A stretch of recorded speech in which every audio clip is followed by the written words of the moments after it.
Friends Andhra king తాలూకా అని చెప్పి title పెట్టినప్పుడు పవర్ స్టార్ పవన్ కళ్యాణ్ గారిని చూపించాలి, ఎన్టీఆర్ని చూపించాలి, లేదా మన ఆంధ్ర హీరోలు మన తెలంగాణ హీరోలు ఎవరినైనా చూపించాలి. కానీ మన రామ్ పోతినేనన్న మస్తు రిస్క్ అయితే చేసిండు. ఆంధ్ర కింగ్ అని చెప్పి కన్నడ సూపర్ స్టార్ని చూపిస్తాడు. ఇది ఎక్కడి తాట్రా మామ అనేటటువంటి ఫీలింగ్ కలిగింది. దీనికి వెనక చాలా పెద్ద రీజన్ అవుతుంది. ముందైతే ఈ గ్లిమ్స్ చూద్దాం, చూసిన తర్వాత దీని గురించి డెప్త్ మాట్లాడుకునేటటువంటి ప్రయత్నం చేద్దాం. Let's dive in.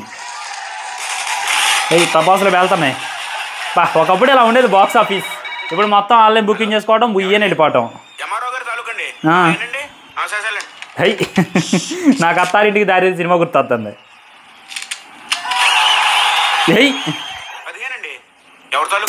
సో అలా తాలూకా చెప్పి టికెట్లు వసూలు చేసుకోవడం అనమాట.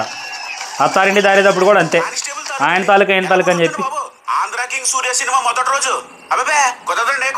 కింగ్ సూర్యానా? ఆయన పేరు ఉపేంద్రగా వచ్చిండ్రా. సైకిల్ అంటే వైబు మామూలుగా ఉండదు. శ్రీమంతుడు సినిమా సైకిల్ మీద వచ్చి బ్లాక్ బస్టర్ కొట్టిండు. రామ్ పోతినేన మళ్ళీ సైకిల్ మీద వస్తుండు. ఈ సినిమాతో ఎంత కంబ్యాక్ ఇస్తారు అనేటటువంటిది చూడాలి. స్టాండ్ వేసేది కూడా చూడండి ఎలా ఉందో. అవదంతే, హౌస్ఫుల్.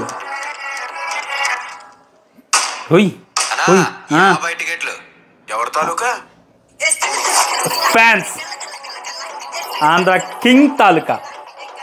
ఆడ 5 అడిగిన ఇట్లా 10 అడిగిన ఇట్లా 50 అడిగిండి వచ్చి. ఫ్యాన్స్ అంటే ఎవడేని ఇవ్వాలి, అలాంటి అద్దాలు ఒకళ్ళు ఎంగుతాం. అమ్మ 50 చింపిండిగా. మ్యూజిక్ అదిరిపోయింది భయ్యో. ఒక వైబ్ ఉంది అబ్బా సినిమాలో కూడా. ఇదే రకమైనటువంటి వైబ్ మెయింటైన్ చేసిన మట్టికి సినిమా ఎక్కడో ఉంటుంది. నాకైతే నేను శైలజ సినిమా చూస్తున్న వైబ్ అయితే వచ్చేస్తుంది. అదే ఇది ట్విస్ట్ అంటే కన్నడ హీరో.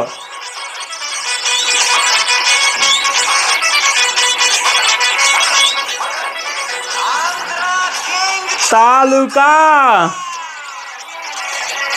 ఆంధ్ర కింగ్ తాలూకా టైటిల్ అదిరిపోయింది. Biopic of a fan Andhra king తాలూకా. మన షారుఖ్ ఖాన్ది ఫ్యాన్ బాయ్, నేను నీ ఫ్యాన్ ఉన్నాయి, చిల్లి పిత్తు ఫ్యాన్ ఉన్నాయి. సినిమా కాకుండా మటుకే చాలా హ్యాపీ అనమాట. గ్లిమ్స్ అయితే అదిరిపోయింది, డౌట్ లేదు అందులో. కానీ ఇక్కడ చూసారా మీరు, చిరంజీవిని పెట్టొచ్చు, ఐదర్ బాలకృష్ణ గారిని పెట్టొచ్చు, ఎన్టీఆర్ని పెట్టొచ్చు, ప్రభాస్ని పెట్టొచ్చు, రామ్ చరణ్ని పెట్టొచ్చు. వీళ్ళు ఎవరిని పెట్టకుండా ఉపేందర్ని పెట్టడానికి గల కారణం ఏంటంటే is a real king, real star అని చెప్పి కూడా చెప్తాం అనమాట. అండ్ ఈ దెబ్బతో అక్కడ ఉన్నటువంటి కన్నడ ఫ్యాన్స్ అందరినీ కూడా ఆకట్టుకుంటాడు.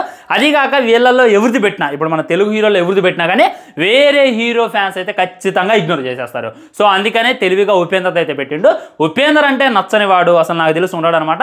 ఉపేందర్ని ట్రోల్ చేసేవాడు అసలు ఈ భూమి మీద ఉన్నాడు అనమాట. ఏ హీరోలు అయినా సరే ఏదో ఒక లోపు ఎత్తుకుతారు, ఏ హీరోలు అయినా సరే ఏదో ఒకటి అంటారు. కానీ ఉపేందర్లో ఎవడు కూడా ఏ లోపం ఎత్తకూడదు, అదైతే బాగా పసిగట్టిండు. అండ్ మన ఆంధ్రాలో ఉన్న మన తెలంగాణలో ఉన్న ప్రతి ఒక్కరు కూడా ఉపేందర్ని ప్రేమిస్తారనమాట. దాన్ని మెయిన్ రీజన్ తీసుకొని తన తాలూకా అని చెప్పి సినిమా అయితే తీస్తుండు. వెయిట్ చేసి చూడాలి. గ్లిమ్స్ అయితే అదిరిపోయింది. రామ్ పోతినేని మాస్ ఓర కంబ్యాక్ చేయాలని చెప్పి నేనైతే మనస్ఫూర్తిగా కోరుకుంటున్నాను. మరి మీకు ఏ విధంగా అనిపించింది ఈ గ్లిమ్స్ అనేటటువంటి డెఫినెట్ కింద కామెంట్ చేయండి. వీడియో లైక్ చేయండి, షేర్ చేయండి, ఛానల్ సబ్స్క్రైబ్ చేయండి. వందే మాత్రం జై.